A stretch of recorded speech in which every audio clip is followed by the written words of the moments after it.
YNW Bortlen turned up at the courtroom just the other day, and boy, there was some heavy-duty snitching involved. Bortlen was called in by the judge, and boy, did he start talking. Melly, the defendant in the case, couldn't help but react in a very specific way, and we're going to tell you exactly what he did. Back in October 2018, some seriously creepy stuff went down. YNW Demons and his crew, including his buddies Anthony DeAndre Williams, aka YNW Sack Chaser, Christopher Thomas Jr., aka YNW Juvie, and Cortland Malik Henry, aka YNW Bortlen. They all got together at a rapper's place to film a music video, and man, they had no clue that things were about to go totally wrong and turn into a real tragedy. Once they finished shooting at the spot, things took a dark and messed up turn. Juvie and Sack Chaser were brutally shot and killed, and poor Bortlen was left with the horrifying job of rushing their lifeless bodies to a nearby hospital. He claimed they were victims of a drive-by shooting in Fort Lauderdale, Florida. But here's the crazy part. Despite losing their childhood friends so recently, Melly and Bortlen actually showed up in a music video the very next day as if everything was cool. Unfortunately, their luck ran out, and the long arm of the law finally caught up with them. The grand jury indicted them, and they were hit with charges of premeditated first-degree murder for what happened to Sack and Juvie. Justice has a way of catching up to you, no matter what. Things took a serious turn on February 13, 2019, when the authorities finally nabbed Melly and Bortlen and threw him behind bars. Melly stuck to his guns, swearing he was innocent and pleading not guilty as the whole legal circus kicked off. It's a bone-chilling case that reminds us of just how messed up people can be and the lengths we go to seek justice when confronted with unimaginable crimes. After making everyone wait for a painstakingly long 5 years, the state finally got its act together and presented its case against Melly. The tension in the air was thick, with all those heavy accusations hanging over him. It was a long-awaited trial that kicked off on April 11th of 2023, and they started things off by going through the tedious process of selecting the jury. Picking the right folks who would ultimately decide Melly's fate was a major step in this whole justice game. They had to get it just right, no doubt about it. So once they had the jury all set and ready to go, the trial officially kicked off on June 12, 2023. Boy, it was a major moment in this whole legal mess. The prosecution all went out, leaving no stone unturned in their quest to slam Melly with the harshest punishment possible, even aiming for the death penalty. They really wanted to drive home the seriousness of the alleged crimes and how much they messed up the community. As the trial goes on, the courtroom turns into a real-life drama where they present evidence, hear testimonies, and that whole guilty or innocent suspense hangs in the air. Everybody's eyes are glued to the scene, man, and the whole legal scene carries the weight of the whole shebang.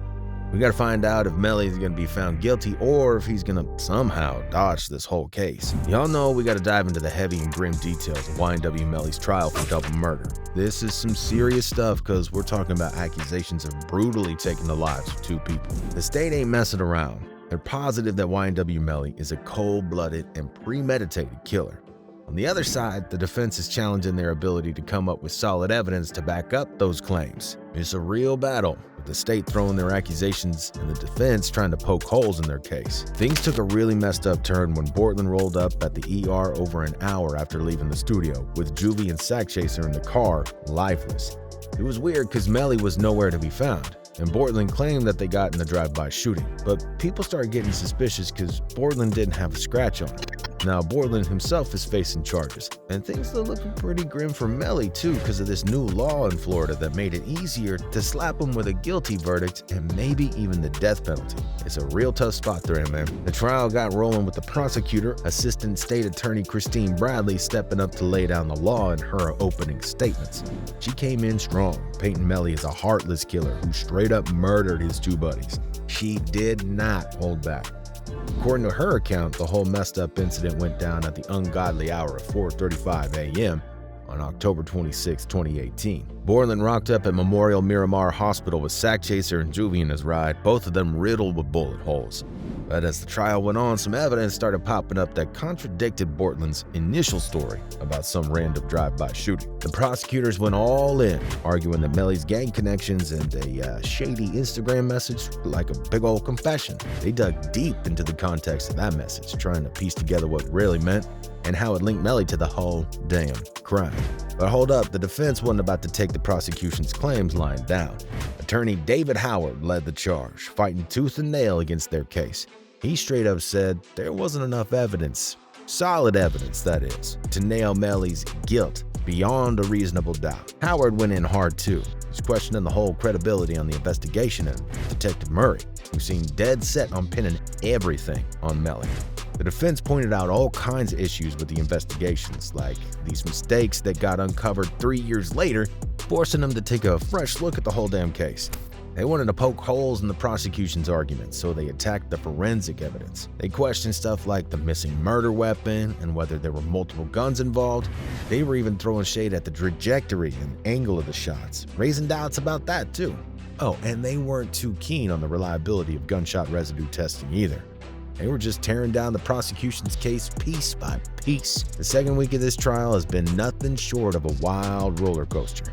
Drama was flying left and right, accusations flying about misconduct by the prosecution, and then all of a sudden, new evidence pops up that could potentially tie this rapper to the whole crime. This time around, it was about cell phone evidence, which seems to be a big deal in trials these days. FBI Special Agent Brendan Collins took the stand and spilled the beans about analyzing 2 phones that were linked to Melly and one of the victims. The prosecution's argument was that the data from those phones placed Melly in close proximity to the victims right before they were found dead. But the defense wasn't buying it. They started raising doubts about the accuracy of that data and questioned whether Melly was the only one using that particular phone. They weren't about to let the prosecution slide with just that. Oh, and let's not forget the DNA analysis, which also came up in this whole trial circus. It's like every piece of evidence is getting thrown into the mix. Prosecution came at Melly with DNA evidence, claiming it showed he was in the car when the shootings happened. However, the defense pointed out that Melly's DNA didn't match the other stuff they tested, throwing some serious doubt as to whether he was directly involved in this whole crime. There's been no shortage of procedural issues and arguments between the prosecution and the defense. One incident that caused a stir was when the state went ahead and conducted a new test on some evidence, but they didn't bother sharing these results promptly with the defense. The judge wasn't having any of that. They straight up called out the prosecution for not playing fair and not disclosing everything they should have. It's like a big old mess of fairness and disclosure, or the lack thereof, really. The prosecution really tried to make Melly look guilty by connecting him to the G-Shine Bloods gang. Detective Polo took the stand and spilled the beans about Melly's social media posts, videos, and all those references to the gang in his songs. They wanted to paint a whole picture that there's a solid link between the rapper and that criminal organization. Some questions were raised about whether that was the real Melly or just some persona he created for social media. Like they were like, come on, is this guy for real or what? As the trial keeps chugging along, the prosecution's going all out to prove Melly's guilt without a shadow of a doubt, and maybe even score a conviction that could land him with the death penalty. On the other hand, the defense is hitting back hard, challenging the evidence that's being presented and raising doubts about Melly's actual involvement in the whole crime. On June 28th, things got real interesting. The only witness they had was this super sharp analyst who paid crazy attention to details. They went to town reconstructing this whole scene. Let me tell you, they completely destroyed the idea of some drive-by shooting. During the examination of Juvie's body after he passed away, they stumbled upon something intriguing. They found something major during the examination of Juvie's body. He had this injury on his left cheek with stippling. And that is apparently a dead giveaway that the shots were fired up close, like point-blank range. It's like straight out of a crime show or something, man. This shooting expert came up in the stand and spilled the beans on how they're figuring out where these shots came from and the whole path that they took. So here's the deal. As we start putting the pieces together, it becomes crystal clear that those shots didn't come from some random passing car. Nah, matter of fact, they came from the back seat on the driver's side. Now, the big question is how much time passed between those fatal shots and the meticulously planned cover-up. That time frame is crucial because it allowed the victims' hearts to stop beating and their blood to stop flowing. It's all about timing in this case. And get this, the evidence that was presented also casts doubt on whether the firearm that was showed was actually used in the whole thing.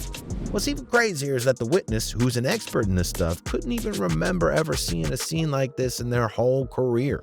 Like, it's so rare and bizarre that it adds even more intrigue to this whole trial. YNW Juvie's mom, Leandra Phillips, walked up to that witness stand and you could just see the fire in her eyes. She was determined to spill the beans on what really happened that night. No holding back. According to a few, she did not disappoint.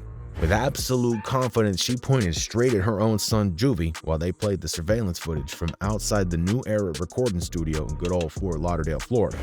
The whole damn jury was locked in, eyes glued to that screen, soaking in every detail of Melly, Juvie, Sack Chaser, and Bortlen as they left that studio on that cursed day. It gets even more intense. Assistant State Attorney Christine Bradley, the legal whiz, starts spinning the story like a pro. She's all about that video, and she's making it very clear how crucial it is to understand what went down right before those two tragic murders happened in the early hours of October 26, 2018. In that footage, it's like a whole puzzle coming together. Melly sliding into the back left seat of that Jeep, Sack Chaser riding shoddy, and Juvie just chilling in the back right seat. It's like you're right there in the car with him. So then the prosecutor turns to Juvie's mom and, without holding back, straight up asks her to confirm that her son was the one in that bone-chilling video. She mustered up the strength, said yes, no matter how tough that was for her. She knew deep down that if she wanted justice for her son, she had to do it. Some folks think that this is a major deal because her testimony puts Melly exactly where the prosecutor wants him to be, in that back seat behind the driver. That's where they say he pulled the trigger. We had another player step into the spotlight, and guess who it was? It was Bortlen. He's like the big shot in this whole case. Melly's partner in crime, YNW Bortlen, had a little court appearance the other day for a status hearing. He was trying to change up his bail terms so that he could hit the road for work, but guess what? The judge shut him down. Now he's stuck on house arrest, no freedom to roam. Now you might be wondering why Bortlen got bail while Melly didn't. Well, it's all about their past history with the law in this case. See, Melly has a track record of getting into trouble a lot, including a previous conviction of shooting at people outside of school. On the other hand, Bortlen doesn't have much on his rap sheet, just some minor stuff, nothing too crazy. Plus, they're saying he wasn't the one who pulled the trigger, man. So they offered him house arrest instead. And that's probably why the judge decided to give him bail, you know? It's all about that circumstance and that clean-ish record. Don't forget that they have those recordings that totally change the game and give us a different angle on that fateful night when they say Melly did his thing. These recordings capture the conversations between Melly and Bortlen as they spilled the beans to the police. Bortlen was all sorts of nervous when he was telling his story about that supposed drive-by. Then there's this underlying tension, like something's off. The narratives they're presenting might not match up with what really went down. It's like you can practically feel the mystery unfolding as you listen to those tapes. What can I like tell you if I'm ducking for my life? My head's over here, steering wheel's here. I'm trying to make sure I'm like, you know what I'm saying? But like I'm keeping the car straight by hitting median, you know what I'm saying? That shit f***ed me up, bro. This evidence we're talking about could seriously change the whole game in this trial. It reveals so much about Bortlen and the fact that he straight up lied could become a major deal in the days to come. I'm telling you, if there's one thing that could slam Melly behind bars, or even worse, it's Bortlen's testimony. He's the only one who could seal Melly's fate once and for all. Now, I know you must be wondering about Melly and how he's dealing with this whole trial mess. Well, let me tell you, he's not exactly the textbook example of playing it safe. In fact, he's doing the total opposite. You won't believe what went down in the trial. There's actual footage of Melly acting totally out of line, and dare I say, downright inappropriate. The dude straight up laughed right there in the courtroom while they were presenting evidence against him in the death penalty case. He went and blew kisses to everyone in the room. That's just inviting trouble. The jury is watching his every move, and you can bet they won't forget his behavior when it's time to make the final decision. I mean, if that doesn't scream volumes about Melly, I don't know what does. It's like he's playing a whole different game, and it ain't a smart move, that's for sure. Some believe it's a normal and expected reaction. He's losing his temper slowly, but surely. One comment said, "You've been in jail last 5 years. You're not gonna act like a normal person. You lose your mind in there." Others considered it a coping mechanism. One of his fans said, "He's literally praying for his life." What are y'all thoughts on the Melly trial and the possible outcome? Will he end up serving a life sentence, or could he face the death penalty? Thanks so much for watching to the very end. If you liked this video, then make sure to like, comment, and share, and subscribe. And as always, remember to keep it RIZZLE.